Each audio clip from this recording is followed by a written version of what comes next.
అబ్బాయి మీద నీకు మనసులో ప్రేముంది కదా? అమ్మా అన్న పిలుపు కట్టేసింది కదా? ఎందుకే మనసు చంపుకోవడం? ఉండమనకపోతే మనసులేందను అవుతావే. అమ్మా ప్లీజ్, నీకు దండం పెడతాను. అసలే మనసులో లేదు, ఇంకా చిరాకు తప్పించుకో.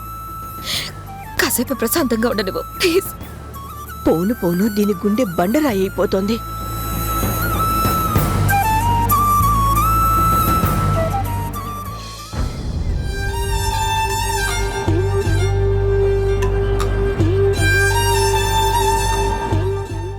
నో చిట్టి,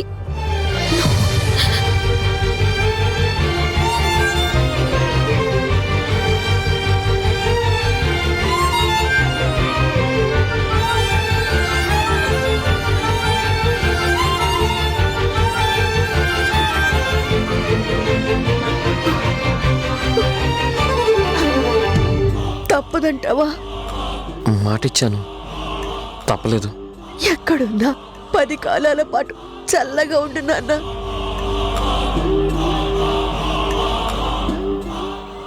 అమ్మా అమ్మా గుండె గొంతుగా అమ్మారానే మాటే తనకు చాలయ్య మహదేవా.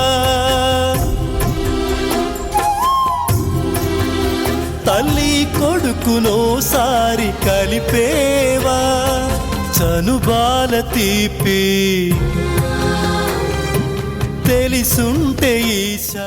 మళ్ళీ పిలిచే అవకాశం వస్తుందో రాదో, మీరు ఒప్పుకుంటారో లేదో అని వెళ్ళబోయే ముందు పిలవాలనిపించింది, అందుకే పిలిచాను.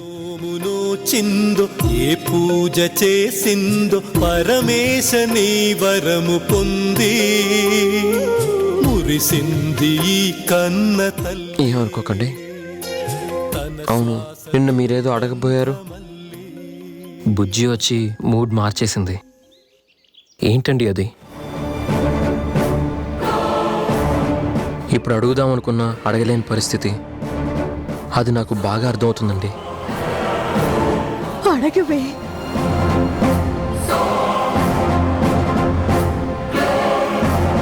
వద్దండి, ఇది టైం కాదు. ఎప్పుడైనా మీకు మళ్ళీ అడగాలనిపిస్తే టైం చూడకుండా ఒక్క ఫోన్ కాల్ చేయండి చాలు. వెళ్తున్నాను. జాగ్రత్త నాయనా. ఇక్కడ జరిగినవేవి పట్టించుకోకు. ఎవరేమన్నా మర్చిపో. బాధపడి మనసు పాడు చేసుకోకు. అప్పుడప్పుడు వచ్చిపోతుండు. సమాధానం చెప్పలేనండి, అంతా దేవుడి చేతిలోనే ఉంది.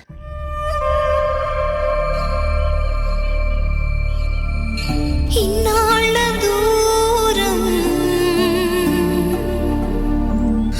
గుండెల్లో గాయం అయ్యింది బంధం ఉప్పొంగే సంద్రం అయిపోయే పాపం ఈ అమ్మ నయనం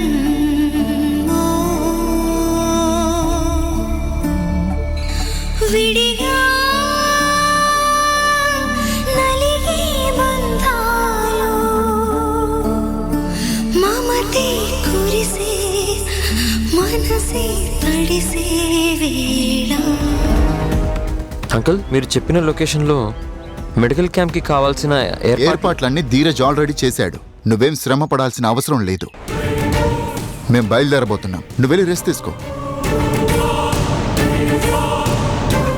ఓహో, ధీరజ్ అన్ని ఏర్పాట్లు చేశాడా? మీరు హ్యాపీనా? గుడ్. తరుణ్, తను డాక్టర్ సౌమ్య వైజాగ్ నుంచి వచ్చి మన కోసం వర్క్ చేస్తోంది. హలో తరుణ్, నీ గురించి శివ నాకు అన్ని విషయాలు చెప్పాడు. ఈ టైంలో నువ్వు ఇక్కడ ఉండటం, మనం కలవటం చాలా హ్యాపీగా ఉంది.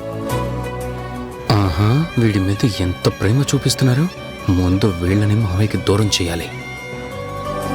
సౌమ్య, నేను శివ మెడికల్ క్యాంప్కి వెళ్తున్నాం. తరుణ్ ఫ్రెష్ అయ్యాక వాడికి ఇష్టమైతే రండి.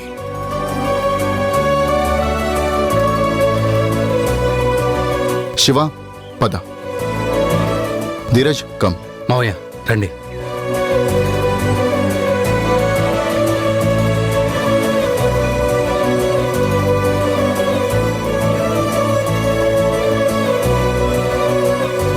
క్యాంప్లో పాట్ టెస్ట్ రిజల్ట్స్ పేషెంట్స్కి చెప్తే బాగుంటుందని మొబైల్ ల్యాబ్ని ఏర్పాటు చేశాను. నువ్వేరేం చేసావా? ఎస్, నేను 4 గంటలకే బయలుదేరాను. వస్తూ క్యాంప్ ప్లేస్లో చూస్తే బ్యానర్ తప్ప అక్కడ ఏ అరేంజ్మెంట్స్ కనబడలేదు. వెంటనే నేను అక్కడ దిగి అన్ని ఏర్పాట్లు పూర్తి చేసి వచ్చాను. అందుకే లేట్ అయింది. అవునా? అవును, నేను అక్కడ ఉన్నంతసేపు మా నాన్న ఐడియల్ కొడుకు ధీరజ్ అక్కడ కనబడలేదే. అంటే నీ శ్రమంతా వాడి అకౌంట్లో వేశాడన్నమాట. మొదటి నుంచి వాడి బుద్ధే అంత. తప్పు అవతల వాళ్ళ మీద నెట్టడం, మంచి వాడి పేరుని వాడు ట్రాన్స్ఫర్ చేసుకోవడం. Jealousy fellow. అవతల వాళ్ళ ప్రేమల్ని ఓరవలేడు.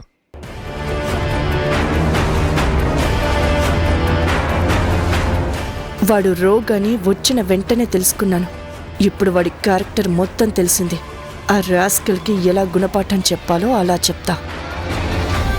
గుణ కనపడ్డం, మధు నాన్న గురించి ప్రశ్నించడం, చివరికి ఎటు దారి తీస్తుందో అర్థం కావడం లేదు. వీళ్ళు నాకు దూరం అయితే బ్రతుకు భారం అవుతుంది. బ్రతుకుడమే కష్టమయ్యేలా ఉంది. పిచ్చిగా మాట్లాడకు. ఏం కాదు, భగవంతుడు మేలే చేస్తాడు. కన్న పిల్లలే అర్థం చేసుకోవడం లేదు. కనికరం లేని దేవుడు, నేను నమ్మని దేవుడు నాకు మేలెందుకు చేస్తాడమ్మా? అలాంటి ఆలోచనలన్నీ మనసులోకి రానివ్వకు.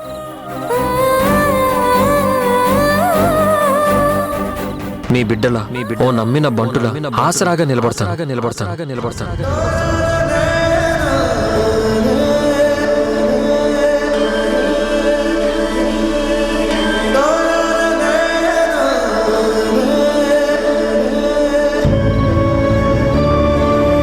నువ్వేం ఆలోచిస్తున్నావో నాకు అర్థమైంది. ఆ అబ్బాయి ఉన్నప్పుడేమో వెళ్ళమన్నావు, ఇప్పుడెందుకే అట అలా చూస్తున్నావు? చిట్టి అన్న మాటలు గుర్తొస్తున్నాయమ్మా. మనిషి ఎదురుగా లేనప్పుడే విలువ తెలుస్తుంది. తల్లో నాలుకలాగా చాలా అభిమానంగా ఉన్నాడు. మధు కఠినంగా మాట్లాడి నానా మాట్లాడి పంపించింది. అవును, ఆ అబ్బాయి అంతలా గుర్తొచ్చే మాటలు ఏమన్నాడే? మీ బాధ తీరే దారేదైనా కనిపించినప్పుడు ఆ దారిలో మీకు తోడై నడవడానికి నేనున్నానని మాటిస్తున్నాను. అంటే నా పెద్ద మనవడు ఎలా ఉన్నాడు? ఒకసారి చూసి రమ్మన్న అబ్బాయిని పంపిస్తే ఎలా ఉంటుంది?